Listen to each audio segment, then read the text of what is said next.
Hey, what's up, y'all? King Kevin in the building. Man, I know MLK Day just passed yesterday, so I hope you guys enjoyed your day off and uh, might have joined a parade or read something about Martin Luther King or listened to one of his speeches. You know, that's what I do usually around the time of his birthday because his speeches were very thought-provoking. They were spiritually moving, as a matter of fact. So this statue called the Embrace up there in Boston. I mean, there's a lot of mixed reviews about this statue. Now, when I seen it, it doesn't look too bad, but then when you look at it from a different angle, it does look like a penis, you know, someone holding a penis. And the artist, whose name is Hank Willis Thomas.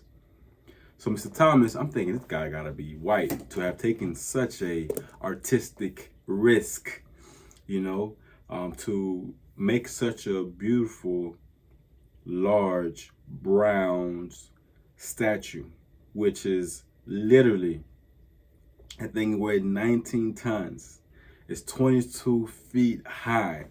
You know, it's 600 pieces of bronze molded together. I mean, this was a very labor-intensive statue that he made, and to pay $10 million for the city to pay $10 million to award Mr. Hank the opportunity to let his creativity, to project his creativity into the world was definitely received with mixed emotions. Some people are disgusted by it. You know, one of the cousins of Corretta King was like, you know, it's like a big old penis. This is a masturbatory sculpture. Should never been made, especially not in the honor of Dr. MLK, which is possibly the biggest iconic hero in American history, definitely amongst Black history. Those who know, he fought for Civil Rights Act. Martin Luther King protested, led a lot of protests, boycotts, sit-ins back in the 60s. And for him to have be remembered with this statue is an insult to many people.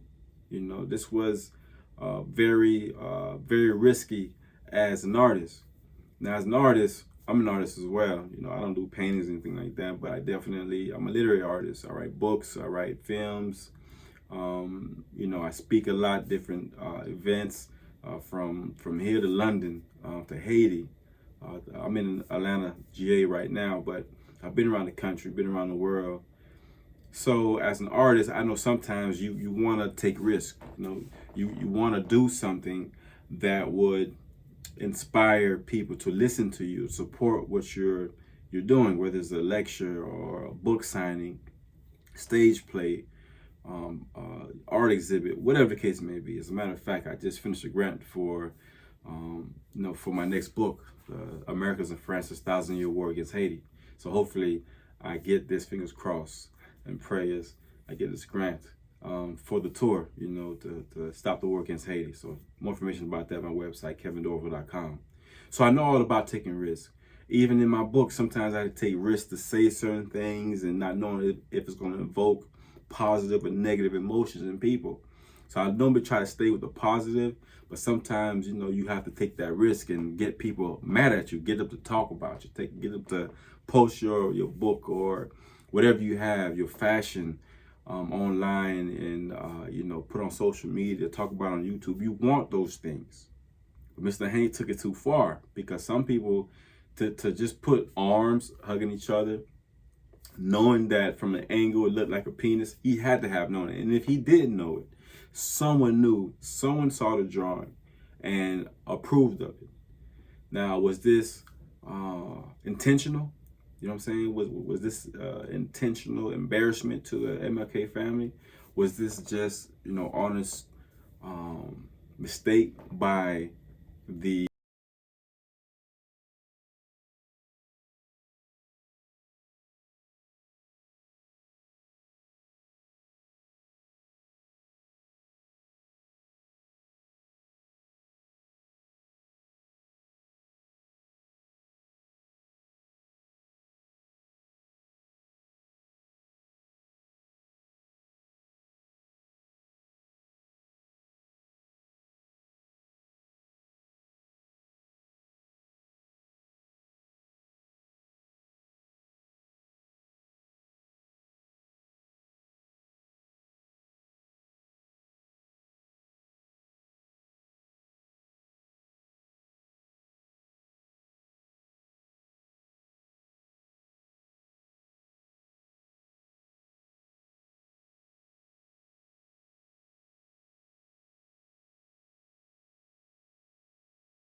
artist, you know, just hey, I didn't see it, you know, I wasn't really thinking about it.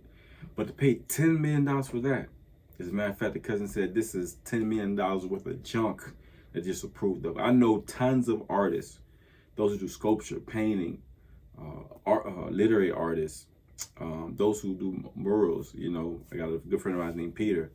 I have so many different artist friends, so many different ones, who would have loved to have an opportunity to have received the funding to represent and support MLK. I know every year, every county, especially in Florida, possibly here in Georgia as well, what they do is around MLK, they're actually around November, they put a call out there, you know, for bids or for grants for those who are doing something in honor of Dr. Martin Luther King, whether you're doing just a regular speech, parade, some sort of remembrance. There's money out there. You can get anywhere from $500 to $50,000. You know what I'm saying? But now we see there's $10 million. So those of you who have any type of artistic skills, look up your local county, your local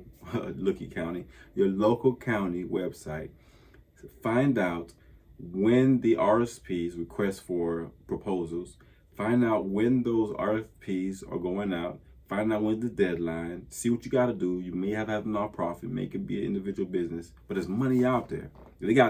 Boston had $10 million to blow on that piece of work, then there's money out there for your dreams and goals. But I want to ask this question, you know, because I know a lot of people have been very critical about the Embrace statue up there in Boston, of Dr. Martin Luther King and Corretta King hugging each other. But if you look at it, you know, from a particular angle, it looks like a heart. You know what I'm saying? It actually does look like a heart. But then the other angle looks like, you know, someone holding a penis. And know we in the sex-driven society, and so our minds automatically jump to sex a lot of times when we see things. And actually, the subconscious mind, you know, a lot of these big marketing companies, these big theme parks like Disney, Busch Garden, some of these cartoons, they know this stuff. So they'll put little images and numbers, different places. They know how your mind is going to read it. See, there's people that study the mind. There's people that study the way the neurons act and how your eye just catch things. All you need is a split second to see it. So a lot of people place judgment on the statue without giving it, you know, the opportunity to look at the artistry. You know what I'm saying? So I do see where he was going with it. You know what I'm saying? But who's gonna ever see that and not know the story behind it and just automatically think it's MLK? They could have easily have put the face of, you know, the Queen, Corretta King, and Dr. MLK Jr. face on top of the hug. I mean, it's only right. It probably would have cost them extra $5 million, $15 million total, and so be it. You know, because, you know, we have the right to hold on and to remember our cultural history, to represent our cultural history.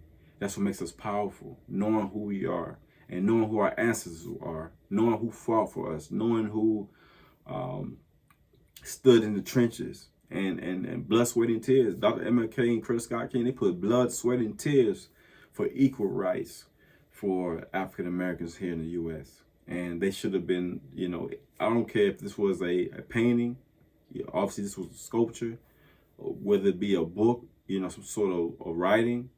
We have to honor those who paid the highest price, and Dr. MLK being assassinated, those who paid the highest price, we have to honor them with the highest quality, the highest reverence.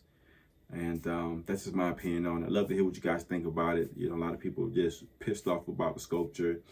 But then again, like I said, if you look at it at a certain angle, you see the heart and them hugging each other. Literally is a heart shape. But if you don't and just, you know, go off what people are saying, then you're just gonna give it a thumbs down. You know, from scale of 1 to 10, King Kev's opinion on this sculpture, I give it 7.5. I give it 7.5 for creativity. Anyway, y'all be blessed. King Kevin in the building. Check out my books, KevinDorival.com. Facebook, Instagram at Courage to Believe, Twitter as well at Courage to Believe, Cashapp, $Courage to Believe, that's number 2. And y'all be blessed. Look out for my book, Americans in France's 1,000-Year War Against Haiti. See these 2 flags in the background? That's what my next book is about. All right? It will be my 4th book, by the way. Bless up. Happy New Year's. Peace.